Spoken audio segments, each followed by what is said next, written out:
Olá, sejam muito bem-vindos a mais um podcast da Fórmula. Eu sou Isabelle Berger, sou diretora técnica da rede A Fórmula e estou hoje com um convidado muito especial para mim, que é o professor Luiz Moreira, aí sócio, consultor da Consulfarma, professor High Nutrition, né? Me conte um pouco mais da tua caminhada, professor, para quem não te conhece ainda. Olá, Isa. Obrigado pelo convite, é uma honra estar aqui com você. Obrigado aí toda a equipe da Fórmula. Eu sou o professor Luiz Moreira, eu sou farmacêutico, sou mestre em ciências da saúde, especialista em fitoterapia, especialista em ortomolecular, nutrigenômica, nutrigenética, coordeno o departamento técnico da Consulfarma e também sou diretor do Instituto High Nutrition, né?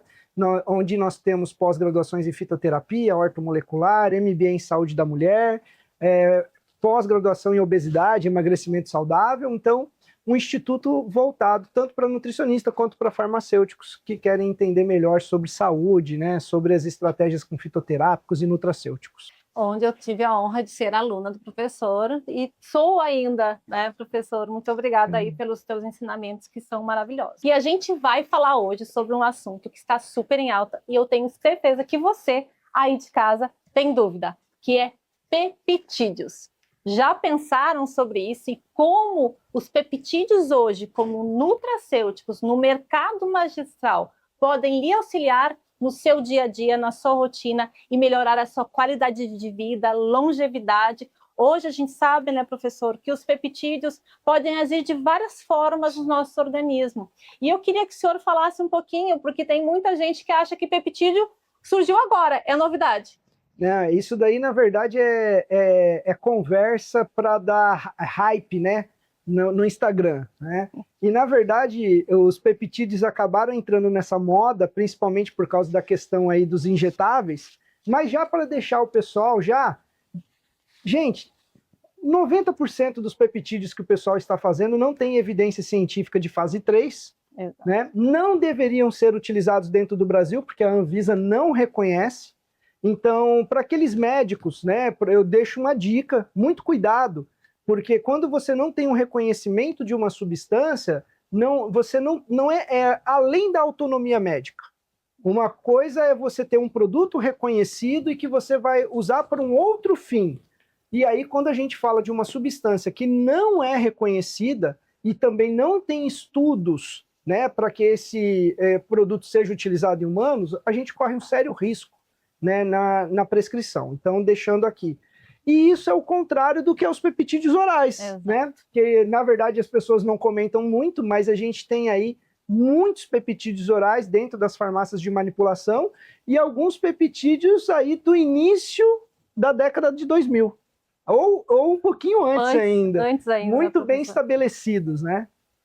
E hoje a gente já conseguiu, na verdade, afirmar que algum desses peptídeos efetivamente nos auxiliam nessa questão específica de modulação celular, certo? Hoje a gente já consegue ter um norte onde tem estudos já, onde esses nutracêuticos conseguem nos auxiliar, certo, professor? Muitos. Na verdade, todos os peptídeos nossos no mercado magistral, eles têm estudo em humanos. Existe um estudo clínico randomizado, duplo cego. Pode não ser um N gigantesco, de 1.000, né, 2.000, 10.000 pessoas, mas existe um estudo clínico inicial ali, mostrando o resultado. Mas antes de falar dos mecanismos de ação, Isa, é importante, porque vem sempre uma discussão, mas os peptídeos são absorvidos? Exato. Né? Sim, eles são absorvidos porque tem uma historinha mal contada, né, que às vezes o professor de bioquímica não conta. Nós não somos capazes de absorver proteína. A proteína é uma molécula muito grande, é uma molécula gigantesca, e no nosso sistema digestório ela vai sendo quebrado, né, por enzimas e até pela ação do ácido clorídrico também. E nós absorvemos dipeptídeos, tripeptídeos e aminoácidos livres. Mas o que o pessoal não conta é que quando a gente ingere uma proteína, 70% desta proteína vai ser absorvida na forma de peptídeo, não na forma de aminoácido livre. E nós temos um transportador nos nossos enterócitos, que são as células que compõem o nosso intestino, chamado de PEPT1. Esse transportador ele tem grande quantidade e ele é responsável por absorver esses peptídeos. Então, grande parte dos peptídeos ativos Sim. que nós temos dentro ali do nosso mercado, eles são absorvidos por esse transportador. Pegando esse teu gancho, professor, eu queria que o senhor falasse um pouquinho quais são essas vias metabólicas que esses peptídeos podem agir Perfeito. e melhorar a nossa qualidade de vida, saúde e bem-estar. Bom, dentro dos mecanismos, a gente tem os peptídeos, pensando em chave e fechadura, tá, pessoal? Então, enzima e substrato, né? O peptídeo, ele pode se encaixar no receptor e ativar a cascata que vem depois desse receptor, então aumentando transcrição gênica, modulando uma resposta celular. Perfeito. Eu tenho peptídeos que podem melhorar a resposta antioxidante. Eu tenho peptídeos que podem atuar como sinalizadores dentro da célula, não fora da célula, mas dentro da célula também. Eu tenho peptídeos que podem modular receptores nucleares, né? Então a gente pensa assim, ó, na célula eu tenho uma membrana, que é chamada de membrana celular, dentro da célula eu tenho um núcleo, e eu tenho uma membrana nuclear. Nessa membrana eu também tenho receptores. Exato. Então eu tenho a atividade de receptores na membrana nuclear e eu tenho também outros receptores livres no núcleo que também podem ser modulados. Então, existem inúmeros mecanismos que os peptídeos podem desencadear alguma resposta biológica nas nossas células. Então, eu posso ter uma melhora de atividade, eu posso ter um aumento de síntese, então, eu posso ter inúmeros efeitos relacionados a eles, e isso vai depender da característica do peptídeo em si com que ele vai interagir. Inclusive na liberação no processo aí de mTOR, GF1, Perfeito. a parte de performance, né? E eu queria que o senhor falasse um pouquinho nessa quesito performance, que hoje tanto se fala até pelo uso das canetinhas, né, professor? Tem muita gente perdendo massa muscular, com sarcopenia, né? Magros, mas energeticamente, vamos dizer assim, doentes. Perfeito. Né? Então, nesse contexto, onde a gente pensa como esses peptídeos podem agir e quais são esses nutracêuticos, esses peptídeos que tem no mercado vegetal que podem auxiliar esse paciente? Nossa, ótima pergunta. Eu vou começar por um que é muito famoso e vou para o mais novo, tá? Bom. Dentro do que é o mais famoso do nosso mercado aí é o Pepstrong, Sim. né? Que são os peptídeos relacionados à proteína da fava. São peptídeos que foram desenvolvidos sim por inteligência artificial, e às vezes as pessoas acham que a gente está falando isso e está exagerando. Não, gente, para quem acha que é exagero, é só vocês levantarem o Prêmio Nobel na Química em 2023, para eu não falar besteira, 2023, 2024, vocês vão descobrir que 3 pesquisadores ganharam o Prêmio Nobel na Química por desenvolverem proteínas e peptídeos novos a partir de inteligência artificial. Então a gente estuda qual aminoácido eu vou colocar junto com outro aminoácido, e isso eu crio um peptídeo específico para um certo receptor. Então eu crio essa especificidade de acordo com esses aminoácidos. E o Pepstrong foi essa criação desta maneira para esses peptídeos derivados da fava, que estimulam o mTOR, mas não estimulam apenas o mTOR, porque isso é importante, ele também sinaliza a inibição de vias relacionadas à sarcopenia. A quebra, né, dessa perda dessa massa muscular. Então, eu tenho até um feedback de uma médica, professor, que ela fez uma cirurgia, 30 dias, tirou o ovário, e ela falou assim, Isabelle, eu preciso de algo que eu não posso, eu estou no climatério, eu não posso perder o que eu tenho. Exato. E o que eu posso usar? Eu falei, doutora, Pepstrong. É isso aí. Doutor, professor, eu mandei para ela o Pepstrong, ela utilizou e ela ganhou massa muscular. Então, o que comprova realmente os estudos do Pepstrong na utilização aí, melhorando essa questão do ganho de massa muscular, inclusive para te não perder o que você já tem. Exato, e mais ele inibe as vias de sarcopenia, estimula, e tem um mecanismo do Pepstrong que às vezes passa despercebido pelas pessoas, mas lá nos artigos científicos mostram que ele estimula a FGF21. Exato. E o estímulo do FGF21 é muito importante, principalmente por a questão do emagrecimento e a modulação também de saúde hepática. Mas as pessoas meio que passam, mas ele também faz esse estímulo, isso é importante. Então o Pepstrong, eu gosto de usar, tá, Isa? Ele não como uma fonte proteica. Certo. eu gosto de usar ele como a sinalização do peptídeo. Perfeito. E aí eu uso uma dose de 2,4 Tá. e não neutraliza eu entrar com uma outra fonte proteica. Sim. Então eu posso usar o whey como fonte proteica, eu posso usar outras proteínas, a própria alimentação, Sim. mas eu intensifico o estímulo com ele em 2,4. Então eu acho que essa é a melhor estratégia. O mais novo no mercado, frente à via de Emitor, é o DL185. O DL185 é a dileucina. Os estudos mostram que ela tem uma biodisponibilidade muito superior à própria leucina, que é a estimulante de Emitor. Então, isso melhora a sinalização frente à síntese proteica, né? Então, eu gosto muito, tem ele, o DL185, que entra muito bem nessa via de Emitor também. Perfeito. E até voltando um pouquinho do Pepstrong, o estudo comparativo, que eu gosto muito, quando compara ele com o whey, porque todo mundo acha que só o whey que vai solucionar, né, que é a proteína que você vai ter ganho de massa, enfim.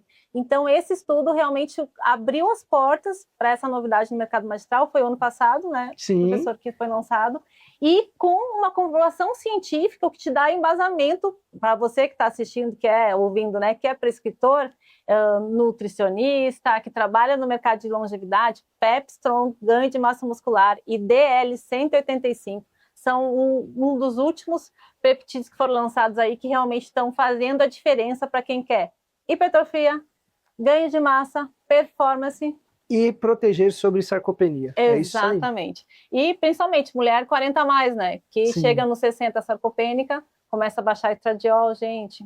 Por favor, vamos começar desde agora.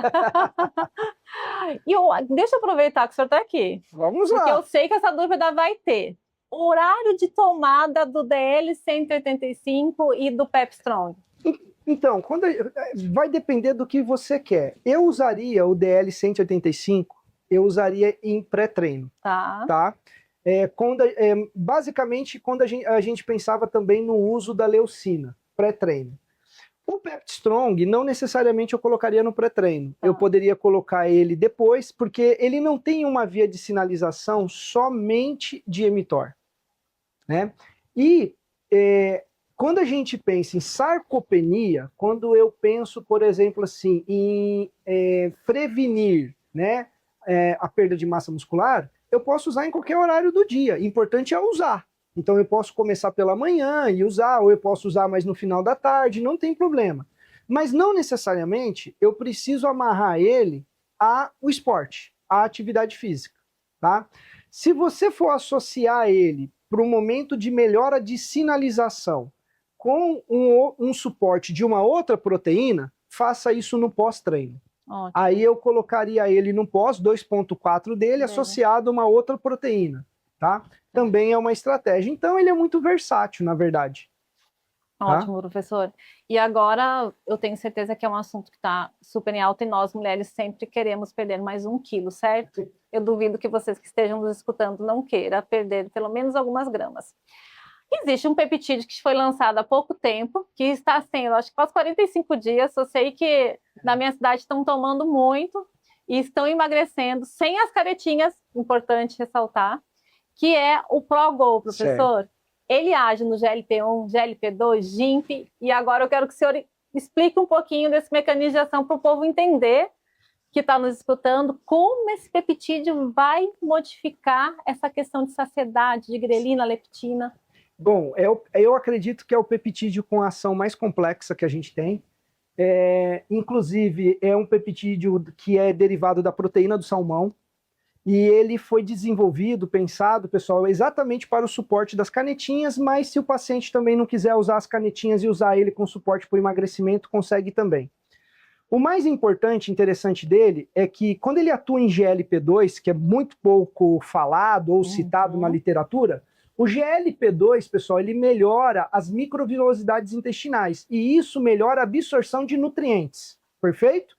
Então, para quem está tomando a canetinha, que tem o risco de desenvolver deficiências, ele melhora a absorção daquilo que está chegando. Sabe que eu estou tendo casos de pacientes, principalmente com fraqueza, e a absorção do ferro ele tem aumentado muito. Exatamente isso, Isa. Exatamente esse é o grande efeito dele. Só que também ele melhora, pessoal, a efetividade da canetinha. Porque na canetinha é esperado o efeito platô. O efeito platô não é inesperado, né? O efeito platô vai acontecer mais cedo ou mais tarde. E ele inibe a DPP4, que é a enzima responsável por diminuir a efetividade da canetinha, dos análogos de GLP-1. Então ele inibe essa enzima, e isso melhora a efetividade. Por um outro lado, ele também atua nos enterócitos, melhorando a liberação de GLP-1, que melhora a saciedade, que traz os benefícios todos que a gente sabe no processo de emagrecimento. E além disso, gente, ele é uma fonte que a gente não pode esquecer, é uma fonte de peptídeo. Exato. É uma fonte também de aminoácidos. Então, ele dá esse suporte. Então, o ProGo, eu acredito também que é o peptídeo mais novo, né, aí do nosso mercado. Lançamento. E eu vejo ele com os bons olhos, assim, não para esse momento, mas para os próximos anos, porque a terapia dos análogos vai continuar, né? Vai continuar, com certeza. Mas para ninguém que está nos escutando ficar bravo, qual é a dose que o senhor utiliza?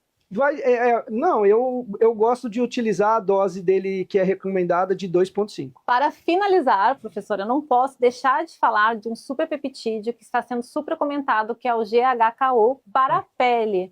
Me fale um pouquinho sobre esse mecanismo de ação, professor. Eu falo, mas o pessoal tem que entender que a gente já conhecia ele há bastante muito tempo, gente. E para 1987, se eu não me engano, 1957, eu não lembro agora. 87, não foi? É. Então, assim, só trocar o nome, tá, pessoal? Não levem a mal, mas para nós sempre foi Cooper peptídeo, né? O peptídeo de cobre. O GHK ele tem vários mecanismos, atua principalmente na questão dos fibroblastos, melhora a síntese principalmente de colágeno, de elastina, né, de proteoglicanos, reduz o processo inflamatório, também melhora a atividade antioxidante da pele. Mas eu vou deixar um alerta, tá, Isa? A gente vê muito na internet o pessoal fazendo ele injetável. Exato. E não existe, pessoal, nenhum artigo científico que dê suporte para o uso dele injetável. Pelo contrário, o uso dele é em cosmético, ou você pode fazer em sérum para fazer um drug delivery de microagulhamento. É o máximo que a gente tem dele, e apesar que a gente também tem mesoterapia. Exato. Mas tudo isso, pessoal, são tópico. Mesmo sendo mesoterapia, nós não estamos falando de sistêmico.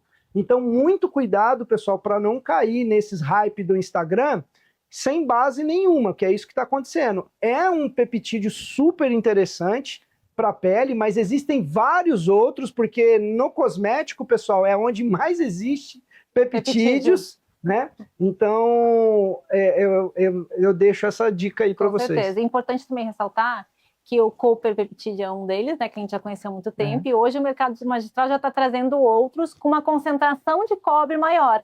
Sim. Então, o nosso mercado sempre inovando, nós temos vários tipos de peptídeo de cobre com concentrações específicas, e você sente muitas vezes na formulação final, né, professor? Na cor que fica o sérum na finalização. Professor, finalizamos hoje por aqui. Muito obrigado pela sua participação. E já fica, gente, o convite para o professor vir no nosso próximo A Fórmula Cast. Eu que agradeço. Obrigado, pessoal.